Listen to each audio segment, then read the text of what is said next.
নবীর একটা আদর্শের কারণে জান্নাতে যাবে। সিরত মানি আদর্শ। আর এটা আমরা কদমে কদমে মুহতাজ। কেননা এই ছোট জীবনটা যদি গ্রহণযোগ্যতা পর্যন্ত পৌঁছাইতে হয় আল্লাহর কাছে, চাই নারী হই, চাই যুবক হই, চাই বৃদ্ধ হই, যেই মানুষই হই না কেন, যেখানেরই হই না কেন, যেই বাসারই হই না কেন, যেই বর্ণেরই হই না কেন, যেই পেশারই হই না কেন, যেই সোসাইটিরই হই না কেন, এই জীবনটাকে যদি গ্রহণযোগ্যতা পর্যন্ত পৌঁছাইতে হয় কার কাছে? দুনিয়া আলাদের কাছে না, মালিকের কাছে, যিনি এক ফোঁটা পানির থেকে অস্তিত্ব দিছেন, যার কাছে আবার আমাদেরকে ফিরা যেতে হবে। পালানের কোনো সুযোগ নাই।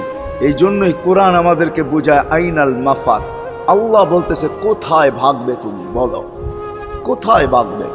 কবির কথাই সত্য, যদিও নাকি পালাও তুমি আকাশেতে লাগিয়ে সিঁড়ি, সিঁড়ি লাগাও যদি